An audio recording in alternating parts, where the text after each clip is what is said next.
High, this is Nilima. Welcome to think mathematically channel. সবাইকে জানাই শুভ অক্ষয় তৃতীয়া। আজকের দিন নিশ্চয়ই সবার খুব খুব ভালো কেটেছে। আজকে খুব শুভ একটা দিন। তো এরকম বলা হয় যে আজকের দিনে কোনো কিছু খারাপ বলতে নেই, খারাপ করতে নেই। আজকে যা কিছু করা হয় সবকিছু অক্ষয় হয়ে থাকে। তো নিশ্চয়ই তোমরা আজকে তোমাদের প্রত্যেকের দিন খুব প্রোডাক্টিভ ছিল, তোমরা ভালো কিছুই করেছো। তো আমাদের সরল সুদ কষা চলছিল, আমরা 10-এর দাগ পর্যন্ত করেছিলাম। আজকে থেকে আমরা 11-এর দাগ থেকে শুরু করব। তো 11-এর দাগ থেকে দেখা যাক কতটা করা যায়। ঠিক আছে, তো 11-এর দাগ থেকে শুরু করছি। 11-এর দাগের অঙ্কটা তোমরা দেখো কি আছে।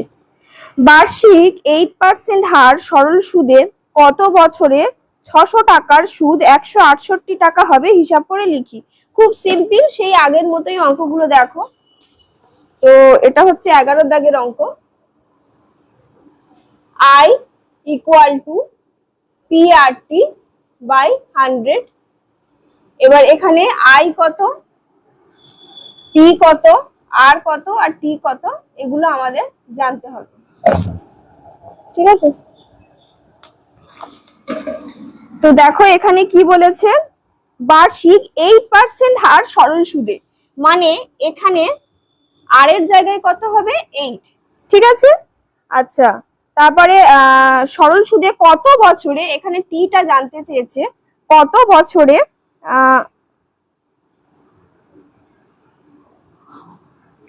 600 টাকার সুদ, মানে পি হচ্ছে 600 টাকার সুদ 168 টাকা হবে, সেটা জানতে চেয়েছে। ঠিক আছে, এই তিনটের মান বলে দিয়েছে, টিটা জানতে চেয়েছে। তো সেম প্রসেস, আমরা মানগুলো এখানে বসাবো আর অঙ্কটা করব। তো বা দিয়ে লিখলাম, আই এর জায়গায় লিখলাম 168, পির জায়গায় লিখলাম 600, আর এর জায়গায় 8, টির জায়গায় টি থাকবে, আর নিচে লিখলাম 100। এবারে নিয়ম কি, টিটাকে একদিকে রাখবো, বাদ বাকি সব অন্যদিকে পার করে দেবো। তো ঠিক আছে, 168 ইন্টু 100, 100টা ওপরে গুণ হয়ে গেল, এপারে নিচে ছিল, ওপরে গেলে এপারে গেলে ওপরে গুণ হয়ে গেল, আর নিচে হয়ে যাবে 600 ইন্টু 8। এবার এই শূন্য এই শূন্য এই শূন্য এই শূন্য কেটে গেল। ঠিক আছে,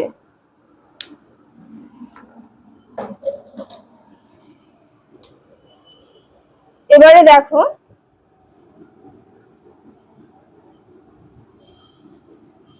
6 দিয়ে যদি আমি কাটি, 6 দুগুণে 12, 13 14 15 16, আর 8 ছক 48। ঠিক আছে, আবার 8 দিয়ে যদি কাটি, 4 দিয়ে যদি কাটি, 4 দুগুণে 8, 4 7 28। তাহলে বা দিয়ে টির মান কত হবে, টি ইকুয়াল টু হবে 7/2। ঠিক আছে, এবার এটাকে আমি যদি একটু ভগ্নাংশে নিয়ে যাই ভাগ করে, তাহলে 2 3 6 1, তাহলে অতএব টি ইকুয়াল টু হবে 3 পূর্ণ 1 2। তাহলে উত্তরটা আমাদের কি জানতে চেয়েছে, কত বছরে, তাহলে উত্তরটা হবে 3 পূর্ণ 1 2 বছর সময় লাগবে। ঠিক আছে, তো তোমরা দেখে নাও, এরপর আমরা পরবর্তী অঙ্কে চলে যাব।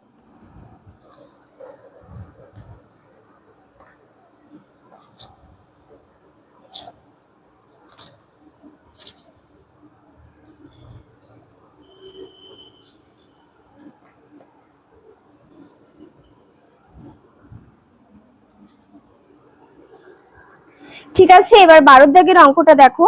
বার্ষিক 10% হার সরল সুদে 800 টাকা ব্যাংকে জমা দিয়ে সুদে আসলে 1200 টাকা ফেরত পায়, তবে ওই টাকা কত সময়ের জন্য ব্যাংকে জমা ছিল, হিসাব করে লিখি। আচ্ছা, কি বলেছে, 10% হার সরল সুদে, মানে এখানে আর ইকুয়াল টু 10। ঠিক আছে, 800 টাকা ব্যাংকে জমা দেওয়া হয়েছে, তাহলে পি ইকুয়াল টু 800। ঠিক আছে, আর সুদে আসলে ফেরত পেয়েছে কত, 1200 টাকা। আচ্ছা, সুদ প্লাস আসল, সুদ প্লাস আসল হচ্ছে এখানে কত বলে দিয়েছে, 1200 টাকা। ঠিক আছে, তাহলে সুদ প্লাস আসল 1200 টাকা, আর আমাদের শুধু আসল কত বলে দিয়েছিল, 800 টাকা, তাই তো। তাহলে সুদ প্লাস আসল থেকে যদি মাইনাস আসলটা আমি বিয়োগ দিয়ে দিই, তাহলে আমরা শুধু সুদটা পেয়ে যাব, তাই তো। তাহলে 800, 1200 থেকে 800 বিয়োগ দিলে কত হয়, 9 10 11 12, 400 টাকা। তাই তো? তাহলে এখানে আয়ের জায়গায় লিখলাম 400। ঠিক আছে, সবাই নিশ্চয়ই আয়টা 400 কি করে হলো আমি আবার বলে দিচ্ছি। ঠিক আছে, সুদ আর আসল মিলে হয়েছে 1200 টাকা। 800 টাকা হচ্ছে আসল, মানে নিয়োগ করা হয়েছিল 800 টাকা, সুদে আসলে সেটা হয়ে গেছে 1200 টাকা। ঠিক আছে, তাহলে সুদ কত হবে?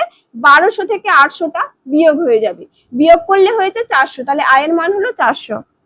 আর আমাদের জানতে চেয়েছে কি, আমাদের জানতে চেয়েছে কত সময়ের জন্য ব্যাংকে জমা ছিল, এই টিটা আমাদের জানতে চেয়েছে। ঠিক আছে, এবার সেম এই সূত্রে বসাবো আর অঙ্কটা করব। তো দেখো, বা আয়ের জায়গায় লিখলাম 400, পি ইকুয়াল টু 800, আর এর জায়গায় লিখলাম 10, টির জায়গায় টি থাকবে 100। ঠিক আছে, এবারে দেখো এই দুটো শূন্য এইটা এমনি কেটে গেল। ঠিক আছে, এবার টিটা একদিকে রাখবো আর বাদ বাকি সব অন্যদিকে নিয়ে যাব। 400, এবারে দেখো 8 আর 10টা নিচে চলে আসবে, 8 আর 10, এটা উপরে ছিল, সমান চিহ্নের এপারে আসলে নিচে চলে যাবে। ঠিক আছে, এবার এই শূন্য কেটে গেল, 8 5 এ 40, তাহলে অতএব টি ইকুয়াল টু 5। তো উত্তরে লিখবে 5 বছরের জন্য জমা ছিল, জন্য জমা ছিল। খুব সিম্পল অঙ্কগুলো দেখো, ক লাইন হলো, 1 লাইন 2 লাইনের অঙ্ক, 3 লাইন ধরে নিলাম, 3 লাইনের অঙ্ক, খুব সিম্পল। এই অঙ্কগুলো জাস্ট সূত্রে বসাবে আর হয়ে যাবে, এগুলো কেউ ভুল করবে না। ঠিক আছে, ঠিক আছে, এবারে 13 দাগের অঙ্কটা দেখো, কোন মূলধন একই বার্ষিক শতকরা সরল সুদের হারে 7 বছরে সুদে আসলে হয়েছে 7100 টাকা, 4 বছরে হয়েছে 6200 টাকা হলে মূলধন ও বার্ষিক শতকরা সরল সুদের হার নির্ণয় করি। আচ্ছা, ব্যাপারটা বোঝো, টাকাটা কিন্তু একটাই। ঠিক আছে, সে কত টাকা আমি জানি না, মোটামুটি একটাই, মানে একই টাকা, কোন মূলধন। ঠিক আছে, যে কোনো একটা মূলধন, সেটা 100 টাকা হোক 1000 টাকা হোক, ধরে নিলাম 1000 টাকা। ঠিক আছে, এই 1000 টাকা নিয়োগ করা হয়েছে, আর কোন মূলধন একই বার্ষিক শতকরা সরল সুদের হারে 7 বছরের জন্য সুদে আসলে হয়েছে 7100 টাকা, মানে 7 বছর নিয়োগ করা হচ্ছে, সুদের হারও একই আর। ঠিক আছে, সুদের হার কত আমি জানি না, সেই একই সুদের হারে 7 বছরে হয়েছে 7100 টাকা।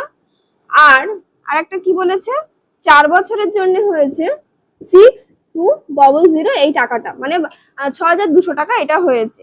আমাদের জানতে চেয়েছে কি মূলধন আর সুদের হার কত, মানে এই আরটা জানতে চেয়েছে, আর এই মূলধন এটা তো আমরা জানি না, এই পিটা জানতে চেয়েছে। ঠিক আছে, যদি পি টাকা নিয়োগ করি, 7 বছরে হয়েছে 7100 টাকা, আর 4 বছরে হয়েছে 6200 টাকা। আমাদের পিটা আর আরটা জানতে চেয়েছে, একই মূলধন আর একই সুদের হার। ঠিক আছে, তো এটা কিভাবে করব দেখো, এটা খুব ইম্পর্টেন্ট একটা অঙ্ক, এটা কিভাবে করব দেখো। দেখো 7 বছরের সুদে আসলে হয়েছে 7100 টাকা, তাই তো? তাহলে আমরা এরকম ভাবে লিখবো,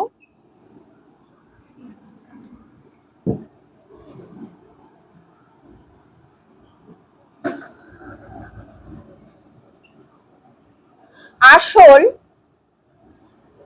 প্লাস 7 বছরের সুদ। 7 বছরের সুদে আসলে কত হয়েছিল?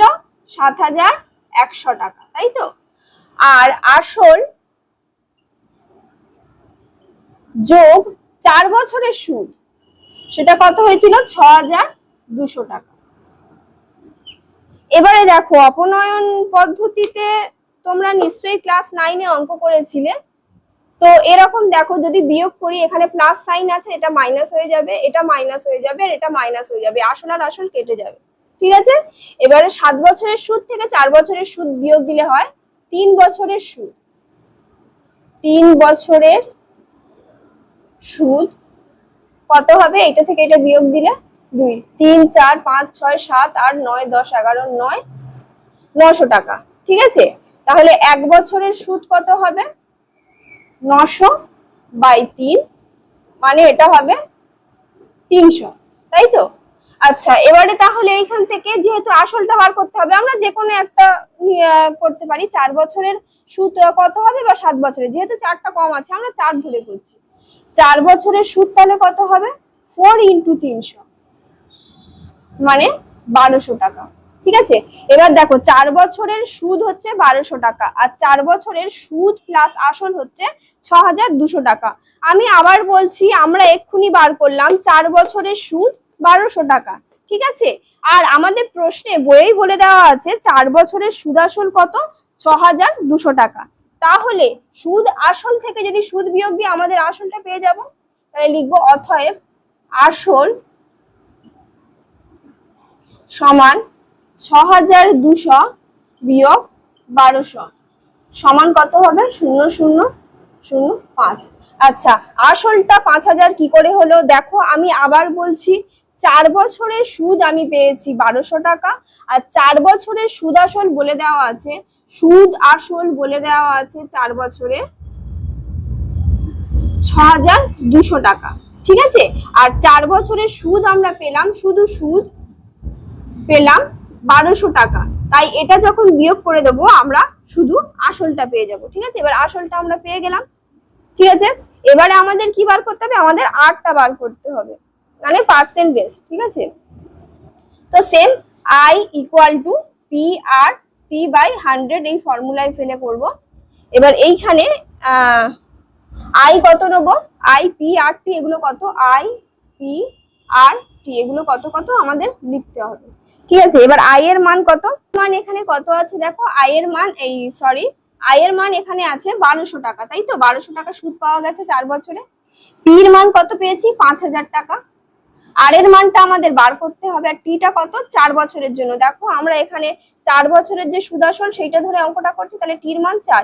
এবার মানগুলো এখানে বসিয়ে দেবো আর অঙ্কটা হয়ে যাবে। আমরা এখানে 7 বছরের ধরে অঙ্কটা করতে পারতাম, তাহলে এইখানে আমাদের 7 বছরের সুদটা বার করতে হতো। যেহেতু আমরা 4 বছরের সুদ বার করে অঙ্কটা করেছি, তাই আমরা টির জায়গায় 4 লিখলাম। তাহলে বা দিয়ে আমরা 1200 করলাম, পির জায়গায় 5000, আরটা বার করতে হবে, টির জায়গায় 4/100। এবার এই কেটে গেল এই দুটো, বা এবার আরটাকে একদিকে রাখবো, R = 1200/50 × 4। এটা কেটে গেল, 4 3 12 0 5 6 30। তাহলে আর এর মান কত পেলাম? 6। ঠিক আছে, তো আমরা উত্তরটা লিখে দেবো।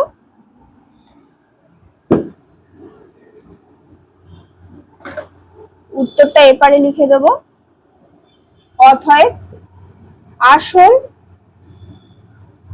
সমান 5000 টাকা এবং সুদের হার 6। এটাই হচ্ছে উত্তর। তো তোমরা দেখে নাও, দেখে স্ক্রিনশট নিয়ে নাও।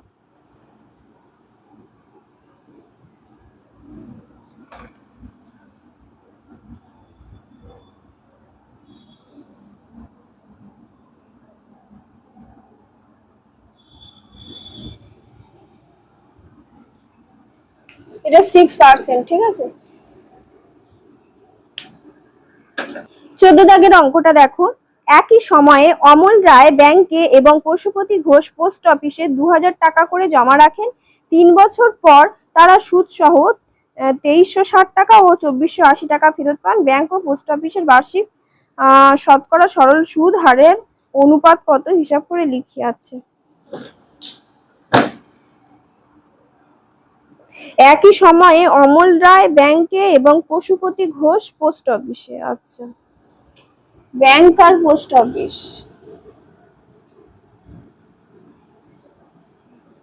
এটা হচ্ছে ব্যাংক। ঠিক আছে, আর এটা পোস্ট অফিস।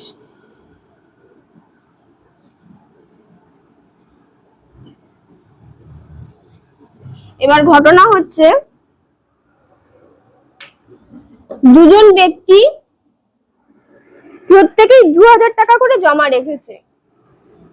ইনিও 2000 টাকা ব্যাংকে জমা রেখেছে, ইনিও 2000 টাকা ব্যাংকে জমা রেখেছে।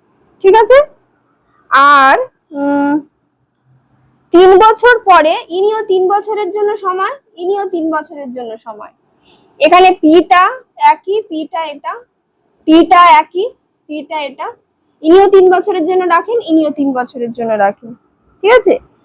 আর পরে সুদ সহ পেয়েছে 2360 টাকা, ইনি পেয়েছে 2360 টাকা, ঠিক আছে। আর ইনি কত পেয়েছে, ইনি পেয়েছে সুদে আসলে ইনি পেয়েছে 2480 টাকা, 2480 টাকা। আচ্ছা, ব্যাংক ও পোস্ট অফিসের সরল সুদের হারের অনুপাত, মানে এর আর কত নির্ণয় করতে হবে আর এর আর কত নির্ণয় করতে হবে। তার আগে আয়টা কত হবে দেখো, সুদে আসলে হয়েছে এইটা, তাহলে শুধু সুদ কত হবে, এইটা থেকে এটা বিয়োগ হয়ে যাবে, তাই না। তাহলে আয়ের মান ব্যাংকের ক্ষেত্রে কত হবে, 2360 থেকে যদি 2000 বিয়োগ দিই হবে 360, আর এখানে আয় হবে 2480 থেকে, 2480 থেকে যদি 2000 বিয়োগ দিই তাহলে হবে 480, এখানে আয় হবে 480। আশা করি এই ব্যাপারটা তোমরা প্রত্যেকে বুঝতে পেরেছো। এটা হচ্ছে ব্যাংক আর এটা হচ্ছে পোস্ট অফিস, ঠিক আছে। দেখো, ব্যাংক হচ্ছে যেটা দুতলা তিনতলা বাড়ি আছে, এটা দু জায়গায় 2000 টাকা 2000 টাকা করে জমা দেওয়া হয়েছে। দু জায়গায় যে জমা দেওয়া হয়েছিল যে টাইম পিরিয়ডের জন্য প্রত্যেকটাই হচ্ছে 3 বছর, এটার জন্যও 3 বছর, এটার জন্যও 3 বছর। আচ্ছা, 3 বছর পরে সুদে আসলে পেয়েছে 2360 টাকা, 2000 টাকা জমা দিয়ে যদি 2360 টাকা পাওয়া যায় তাহলে শুধু সুদ কত হয়েছিল, এই 2360 থেকে 2000 বিয়োগ দিয়ে এখানে হয়েছে 360, আর এখানে 2480 থেকে 2000 বিয়োগ দিয়ে এটা হচ্ছে 480। এবার এরও আর নির্ণয় করতে হবে, এরও আর নির্ণয় করতে হবে, তারপর অনুপাত করতে হবে। তো আমরা অঙ্কটা করি, প্রথমে করব ব্যাংকের ক্ষেত্রে। এটা কত দাগের অঙ্ক, 14 দাগের অঙ্ক।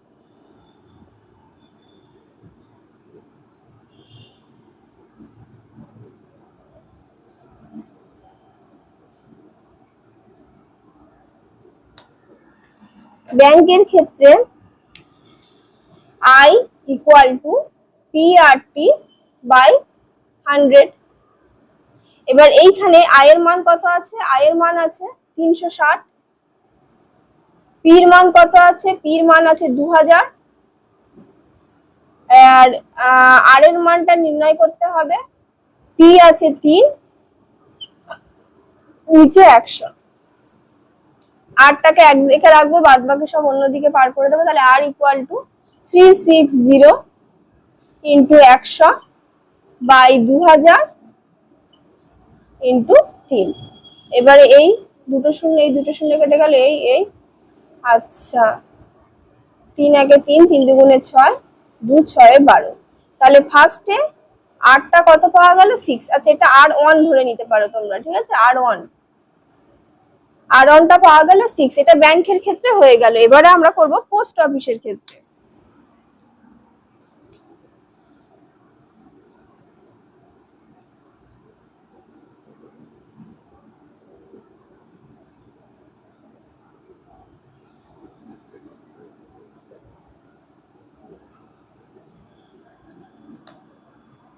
সেম একই সূত্রে ফেলে অঙ্কটা করব, I equal to PRT by 100, ঠিক আছে। এবার আয়ের মান এখানে কত আছে, এখানে ছিল 480 পোস্ট অফিসে 480, পির মান ছিল 2000, আর এর মানটা নির্ণয় করতে হবে, এটা R2। টির মান কত ছিল, টির মান ছিল 3, দুজনেরই একই, নিচে 100। তাহলে বা দিয়ে আমরা R2টা বার করব কত, 480 ইন্টু 100, এখানে নিচে আছে, ওপারে গেলে ওপরে গুণ হয়ে যাবে, আর নিচে হবে 2000 ইন্টু 3। এবার এটাকে আমরা কাটাকাটি করব।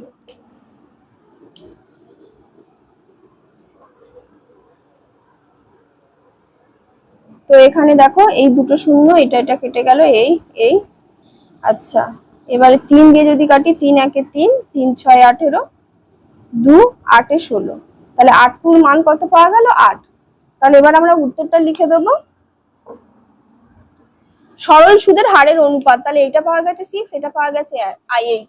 তাহলে আমরা উত্তরটা কি লিখবো, অতএব সরল সুদের হারের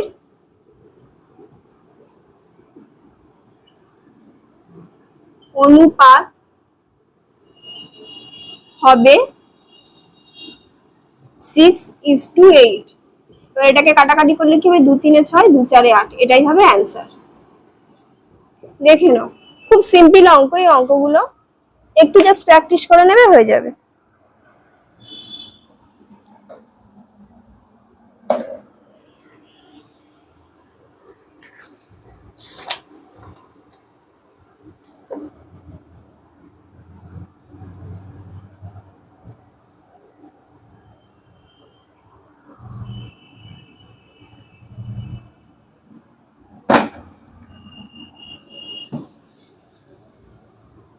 ঠিক আছে, 15 দাগের অঙ্কটা দেখো। একটি তাঁত সমবায় সমিতি যন্ত্রচালিত তাঁত ক্রয় করার জন্য 15,000 টাকা ধার করেন।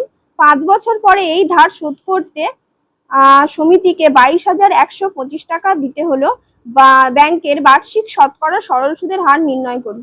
খুব সিম্পল, শুধু সংখ্যাগুলো বাড়িয়ে দিয়েছে, একই অঙ্ক। ঠিক আছে, তো দেখো আমরা লিখব 15 দাগে I equal to PRT by 100। এবার এখানে কি বলেছে, IPRT, এবার এগুলো কত কত বলো। এখানে কি বলেছে, 15,000 টাকা ধার করেন, তাহলে P কত, 15,000। 5 বছর পরে মানে T হচ্ছে 5, সেই ধার শোধ করতে সমিতিকে 22,125 টাকা দেওয়া হয়, মানে 22,125, এটা হচ্ছে সুদ প্লাস আসল। তাহলে শুধু সুদ কত হবে, 22,225 থেকে 125 থেকে 15,000টা বিয়োগ হয়ে যাবে। দেখো এইটা হচ্ছে সুদ আসল, এটা হচ্ছে শুধু আসল, তাহলে এইটা থেকে এইটা বিয়োগ দিলে আমাদের সুদটা পাওয়া যাবে। তা বিয়োগ করলে কত হচ্ছে, 5 2 1 5 6 7 8 9 10 11 12 7,125 টাকা। আর 8টা আমাদের নির্ণয় করতে হবে, ব্যাস মানগুলো বসাবো আর অঙ্কটা হয়ে যাবে। তো দেখো, বা 7125 ইকুয়াল টু 15, 3টে 0, আচ্ছা, আর টির জায়গায় বসালাম 5 আর নিচে 100, বা 8টাকে একদিকে রাখবো, বাদ বাকি সব অন্যদিকে নিয়ে যাবো। 7125 ইন্টু 100 বাই 15 নিচে 5। এবার কাটাকাটি করো, এটাকে 5 দিয়ে কাটো, 5 1 5 6 7, 5 4 20, 5 2 10, 5 5 25। এটাকে আবার 5 দিয়ে কাটাকাটি করলে কি হবে, 5 3 15 0, 5 2 10, 5 8 40, 5 5 25। আচ্ছা, এবারে 5 দিয়ে আবার কাটো, 5 6 30, 5 5 25, 26 27 28, 5 7 35। এটাকে আবার 3 দিয়ে কাটাকাটি যাবে, 3 2 6, 3 1 3 4 5, 3 9 27, তাহলে বা আর ইকুয়াল টু 19/2। তাহলে এটাকে ভাগ করো, 2 9 18 1, তাহলে হবে আর ইকুয়াল টু 9 পূর্ণ 1 2। তাহলে সুদের হার কত হয়, সুদের হার হবে 9 পূর্ণ 1 2%। এটা দেখে না,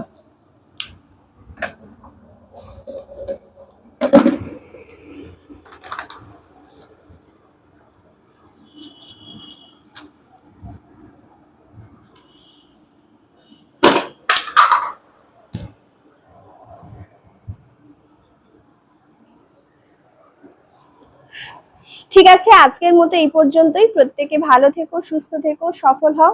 জীবনে যে পরিস্থিতি আসুক না কেন কখনো ভেঙে পড়ো না, তোমরা অবশ্যই প্রত্যেকে সফল হবে। আর আমার ক্লাস যদি তোমাদের ভালো লেগে থাকে আমার চ্যানেলটা সাবস্ক্রাইব করে দিও আর বন্ধুদের কাছে শেয়ার করে দিও। বাই।